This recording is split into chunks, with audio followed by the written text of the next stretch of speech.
Yo, what is good, YouTube, and welcome back to another JC2K video. In today's video, we are going to be taking a look at all of the brand new season rewind players that are coming out today here in NBA 2K24 MyTEAM. Yes, I know I'm a little behind today. These cards have been out in the database for about 45 minutes. I woke up a little later than normal today, so I do apologize. Videos are just a little more behind than they normally would be, but of course I'll be getting y'all as many gameplays and as many videos as possible today, and probably going to be getting a bunch of gameplays of some of these cards tomorrow as well, considering I don't think I'm going to be getting to that many of them today. We'll see. Before we hop into the video, if you haven't already, make sure you hit that subscribe button. Help me push towards the 18,000 subscriber mark on the channel. I upload every single day, tons of daily MyTEAM content. About 50 subscribers a day will get me to the 18,000 subscriber mark that we've been pushing towards in this month, and I would really appreciate it. So if you haven't already, make sure you hit the subscribe button. Without further ado, let's hop right into it. Starting off with the low tier cards, just go through them one by one, go pretty quick. 6'5" point guard is Max Christie, and he's better. He's pretty good defensively. I'm kind of surprised he's this bad defensively in game, because he's a pretty good defender in real life. No speed booster, none of the key shooting badges, Agent 3 blinders, limitless range. Defensively, he's meh. He's a 6'5" PG, but I thought he'd be a little more complete than he is in terms of the key badges that he's got. And his animations aren't that great, so overall, he doesn't look that awesome. Casey Wallace is 6'3", 6'8" wingspan. He's a defensive point guard for sure, but he is only 6'3". He does have gold blow by, speed booster, silver handles. Shooting badges are okay. Finishing badges are meh. 93 speed isn't bad. His release is probably pretty good. This card's not bad.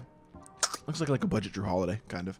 Would be a good way to describe him, I think. A little undersized, but scrappy defender with a release on quick. I mean, he should be pretty solid, I would think. At least not a terrible card.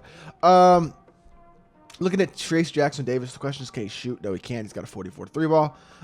Definitely would stay away from this card simply because that 6'9" without the ability to shoot the three-pointer is just, that's a no-go at all times.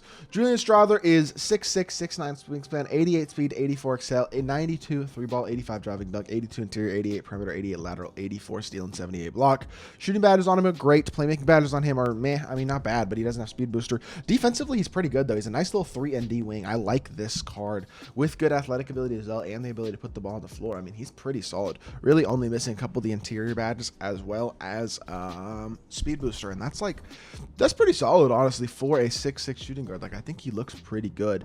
Don't know what his release looks like. AI dribble style isn't terrible. Don't know what behind the back he has. I mean, draw wall, drag back though. Not bad. I'm not gonna lie, that card looks pretty good. And then a couple more rubies. We got AJ Green. This card's probably just a shooter. Yep, 76 speed. He's got all the shooting badges, and that's it. I nailed it. He basically is just an elite shooter who does nothing else on the court, unfortunately. I think Kyle Guy's release is really good, but there's a bunch of elite shooters, and there are some better pure shooting elite guys than AJ Green, so I wouldn't really probably recommend that card. A few more rubies, 3 more. We got Daron Sharp. Can he shoot? That's going to be the question. And 76 3-ball, 78 mid-range. I mean, shoots better than Trace Jackson Davis. Defensively, very good interior. 84 speed, 95 standing dunk. I mean, not actually awful. I mean, he's a little undersized, only 6'9", but he's got good speed. He's an incredible defender, really, really good interior finisher, and he actually is a decent shooter as well, assuming that his jump shot is okay. I have no idea what Daron Sharp's jump shot looks like, so if he's got an okay-ish jumper, he's better than I expected, but I still don't think he sits. You're not looking at this card and going, oh my gosh, he's incredible.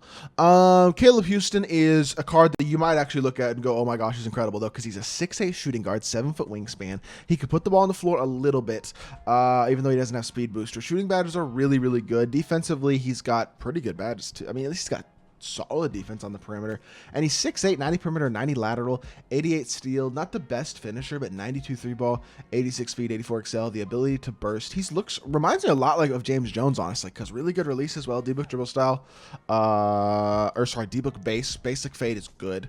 Pro dribble style isn't bad with the Steph behind the back, meaning he has this Curry slide and the Steph moving step back as well. So movement-wise, this card looks kind of fancy as well, with really good shooting badges, a great release, and 3-and-D ability at 6'8" shooting guard. He may not be a great slasher, but overall, he is an awesome, awesome budget card still.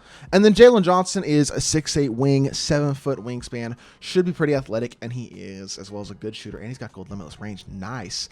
Playmaking badges on him are solid as well, except for the no speed booster again, and then defensively, he doesn't look terrible either. I mean, this card looks pretty solid.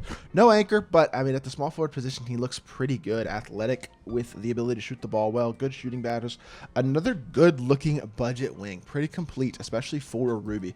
Jalen Johnson, not a bad card at all. Now, moving on to the Amethyst, Jordan Clarkson is 6'3". He's fast, and he can dunk pretty well, create pretty well as well. Shooting-wise, I would assume he's pretty good. His release probably pretty good. He's got Hoff Rebound Chaser. Oh, because this is because of the triple-double that he got. That's why he got Hall of Fame Rebound Chaser. And that's a weird one, but he got a triple-double, so that's why he got that. And that card, I mean, is a little undersized to be great, but that's okay. Zubac, can he shoot? That's the whole question. 26 3-ball. No, he can't. I'm not wasting any more time with Zubac. Don't even waste your time with that card. Nurkic, 79 speed, 83 ball, 85 standing, 80 driving dunk, 90 interior. Anchor, brick wall, interceptor, post lockdown. Does he have a movable enforcer on gold? He does. He has got a couple shooting badges, and he's a pretty good interior player offensively. Not too shabby at all for Yusuf Nurkic, I got to say. Release on him I don't think is awesome, and his movement certainly isn't great, but he looks not bad. For a Amethyst, I actually think he'll probably be like a half-decent card. Dante Exum probably has a really good release, 90 speed excel, 92 3-ball, and really good defender as well. I like this Dante Exum card, man. Why does he not have speed booster? He's a point guard. Can we please start giving speed booster to cards, bro? I understand the small guards not getting an anchor and brick wall this year. It makes total sense. Small guards not getting speed booster does not make sense at this point in the year. And I understand Dante Exum is a primary ball handler in real life, but 6'5" point guard, 6'10" wingspan who can defend, has good speed, good shooter, and not a horrible slasher either. I mean, this card on paper is amazing, but no speed booster is a really important badge that he doesn't have. His release should be awesome, I would assume, but basic dribble style is not it either. Harden's behind the back's pretty good, but as a whole, like, little bit of a letdown, I would say, in terms of the animations. Basic dribble style isn't going to do it. No speed booster kind of hurts. I think his release is still awesome, and he's got a couple of decent sigs. That Harden behind the back is good, but like, as a whole, not a bad card, but I think he could have been a little better, if that makes sense. But I still think he looks really good as a 6'5" point guard. I just wish he had speed booster. Trey Murphy is a athletic wing, 6'8", small forward, 7-foot wingspan. Defense, this card reminds me a lot of that Jalen Johnson, actually. Well-rounded, can dunk the ball at a high level, shoots the ball pretty well. Playmaking defense isn't terrible either. I mean, he reminds me of a pretty solid all-around card, though. Like, you just look at that card and I go, yeah, he looks pretty solid at the small forward position. If he's got a good release anyway, like, he's going to be a good option as a small forward. Sam Merrill is 6'4", 85 speed, incredible shooter. That's about it. Can't dunk the ball at all. That's not going to work. Can't dunk the ball at all, and he's missing important defensive badges. That is not going to get the job done. Not going to waste much more time with that card. Emmanuel Quickly is 93 speed, 93 ball. Not a great slasher. He's a really good shooter and finisher. Obviously not much of a defender, but I mean, he's actually a pretty good defender in real life. I kind of think they could have given him more defense in game. At least a little more defense than he plays, than they gave him, because he's not a horrific defender in real life, but he has a fast release, but I would say it's not the prettiest. His movement isn't great, and he doesn't defend. I would not recommend this Emmanuel Quickly card, but he also looks fun, at least. I'll say that. Miles Turner, probably very good. 6'11", center power forward, 7'4" wingspan, 80 speed, 86 3-ball. Really good interior defender. He's got Hoff anchor, post lockdown, and a movable enforcer. And he shoots the ball pretty well, too. He's going to green his shots at a high level. Could be a good standing dunker. And interior-wise, he is obviously a very versatile defender, very good defender. So overall, Miles Turner, I mean, great defensive card who also has a really nice release and is a very athletic big. This is one of the best value amethysts in the game right now. 42k MT for this card. And I think with his release, how good it is, he's going to be comparable to the top 5 bigs in my team, legitimately. With how good of an interior defender is, how well he dunks the ball, and how nice his release is. Those 3 things are like 3 of the most important things for a center, so love to see that. Kobe White is 6'5" at point guard, 90 speed, 93 3-ball. Shooting badges on him are incredible. Finishing or playmaking badges are pretty good as well, except for no freaking speed booster. Again, it's such a stupid theme. Why do these small guards not get speed booster? I literally don't get it. It does not make sense. It is what it is, but it really doesn't make sense. Doesn't have the finishing badges either or the defense. I would not recommend Kobe White at all. And then Tyus Jones is a 6'1" point guard. Well, Hoff rebound chaser on him as well. I guess he probably had a triple-double as well that I'm not aware of, and that's probably why he's getting this card, would be my guess. That would explain the super high rebounding numbers and stuff. Has Hoff speed booster as well. Okay, I guess shooting badges, but can't dunk the ball. He's tiny at 6'1". Not going to get the job done. Devin Vassell, 6'5", 6'10" wingspan, 90 speed, 92 3-ball. Defensively, very solid as well. Hoff clamps, pretty good shooting badges. He's nice. He's got speed booster. One of the guys who does have speed booster, thankfully. No impeccable, but still, he looks pretty solid. Not a great slasher, but overall, not a terrible card, although the movement on that isn't great. Shingun, 6'11", 7'2" wingspan. I mean, good finisher, good playmaker. Doesn't have a high enough ball handle to burst, though. Like, the Şengün Jokic type players in real life are so good, but in Madden, I mean, not in Madden, in 2K, generally are not that great. And I think that kind of continues here with the Şengün. He looks fine. He's athletic on the interior, I guess. He's kind of weird. He's defensively not awful. He rebounds well, but like he's just an odd card. I don't think he's a great card overall. Anthony Simon should be awesome offensively, probably very limited defensively. Yes, he's very poor defensively, but he's got all the finishing badges, shooting badges, playmaking badges that I want on at least gold. Hall of Fame speed booster. I mean, this card offensively is going to be absolutely electric. Kind of like that Rex Chapman card. This is a card with a great release who's got the range, the slashing ability, and the versatility, as well as the speed to just make stuff happen. He's going to be super fun to use on both ends of the court. I'm excited to try, or just on the offensive end, really, but I'm just excited to try him out because I'm definitely going to be giving him a try at some point. 73K for him, one of the most fun offensive cards in the game. That looks cool to me, honestly. Keegan Murray is 6'8", 7-foot wingspan, 105K for him. Why is he so much more expensive than the other diamonds so far? That's fine, whatever. 98 3-ball shooting badges are insane on him. This is for his ridiculous performance, 47-point game that he had. Defensive badges on him are also, like, not bad. They're pretty good perimeter badges, better than I anticipated. Still doesn't have speed booster, of course he doesn't, but finishing badges are solid. He at least has precision dunker, posterizer, bulldozer, fast twitch, all on gold, and he's an incredible shooter who's not awful at the defensive end either, at the small forward position with a nice release. Not a bad card. Awesome offensively because of how good of a shooter he is, as well as the fact that they didn't completely screw him as a finisher either.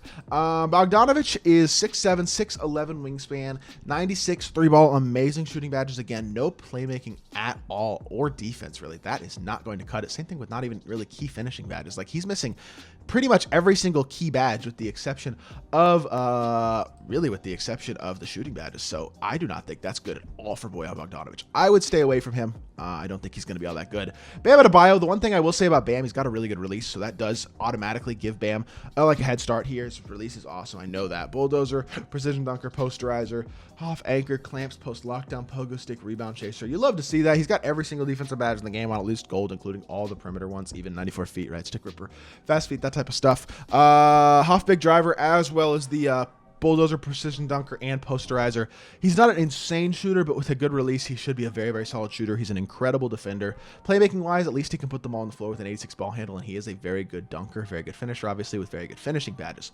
Looking at the card, though, Embiid dribble style, that's not great. Best is movement. I mean, I don't know what behind the back he has because pro is the substitute they put in when they don't have this specific SIG. So we'll have to see what behind the back that is. But his release is very good, but his movement certainly doesn't look great, although basic cleaner is pretty good. And, I mean, Bam Adebayo looks pretty good. Power forward, he's got viability. He's not going to be bad. Dante DiVincenzo's a 6'4 PG. He's a 6'4 defensive point guard who also has anchor. Nice. Wow, they souped up this Dante DiVincenzo like crazy. 6'4", 6'6 wingspan, 88 interior, 94 perimeter, 95 lateral, 98 steal, 75 block. He's got the playmaking badges. He's got the shooting badges, including limitless, half blinders, catch and shoot, and deadeye. I understand his finishing isn't amazing. It's good enough. 80 driving dunk. Defensively, he's awesome. Okay, hold on. This is the best card we've seen so far today. Besides the fact that he's got pro leaner, which isn't great, and Levine dribble style is not bad. His release is probably pretty good. He's got Kobe escape. I'm not going to lie. I think you're probably looking at a top 5 point guard in the game here. This card looks like he's Drew Holiday 2.0 in a lot of ways. Like, I think Dante DiVincenzo is going to be incredible. That's a card I'm excited about because he's so versatile. Terry Rozier is 6'1", but he's too small to be elite, and he's not good defensively either. That is simply not going to do it. Terry Rozier, I'm not even going to waste my time. Desmond Bane is super fast, incredible shooter, Hoff blow by, pretty good defender as well. Hoff clamps, gold anchor. No brick wall, but that's fine. Not that big of a deal. Doesn't have a movable enforcer either, but he's got everything else on the defensive end of the court. Playmaking badges are pretty good. He's not missing anything super important. Scott Gold speed booster, amazing shooting badges, and finishing wise, not too shabby either.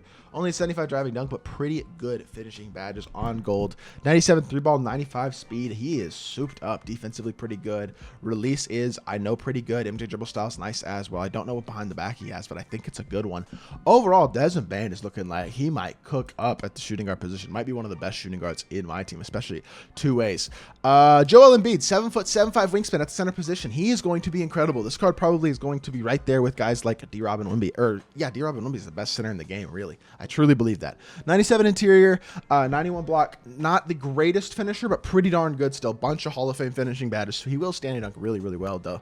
Still, Hoff catch and shoot, corner specialist, anchor, brick wall, post lockdown, rebound chaser, interceptor on gold, clamps, glove on silver. Like, really nice, complete defender. Playmaking badges aren't incredible, and neither is the ball handle rating, but that's okay. I think center position for this Embiid, he's going to be at least like a top 3-ish guy. I really do believe that. I think he looks awesome on paper. He's complete. He's versatile. He's really, really good. And I know his release isn't terrible either. I think he'll be super solid. Karl-Anthony Towns, incredible shooter, better defender than I anticipated with Hoff anchor, brick wall, post lockdown, rebound chaser. That's pretty nice. Shooting badges on him are amazing. Finishing badges on him are pretty good as well. His pick and pop ability would be really, really nice. The power forward position, not to mention he's kind of a beast defensively. He's got good speed. He could probably put the ball on the floor too, right? I'm 86 ball handle. Yes, I was right. He doesn't have speed booster. I didn't expect him to have speed booster. He's a big, but he's a 7-footer. His release isn't terrible. At the power forward position, this Karl-Anthony Towns should not be slept on. That's 3 cards in a row. DiVincenzo, well, really 4. DiVincenzo, Cat, Embiid, and Bane, who are all awesome. And then Jaylen Brown, despite not having the best release in the world, is also really good. He's well-rounded. He defends. He can slash. He's fast. He's got Hoff speed booster and blow by. He's got great shooting badges and great finishing badges. He's a super complete, super good all-around card. On paper, he's the second best shooting guard in the game. I mean, only Kobe is probably better than him on paper. Although I do think the release will hold this card back a little bit because he doesn't have the best release. His movement isn't bad, but as a whole, we'll have to see how good he really plays. Hopefully, I can get gameplay with Cat and Jaylen Brown at some point today. I probably won't be locking them in myself, but I mean, I wouldn't be opposed to locking Cat in. He's the one who I'm kind of intrigued by. I don't know how much the sets actually cost to lock in, though, or anything like that. And yeah, at the end of the day, that is going to do it for today's video. So I hope y'all did enjoy. If you did, make sure you hit that like button, leave a comment, and subscribe. I'll be back with more 2K content very, very soon. I appreciate y'all. Peace.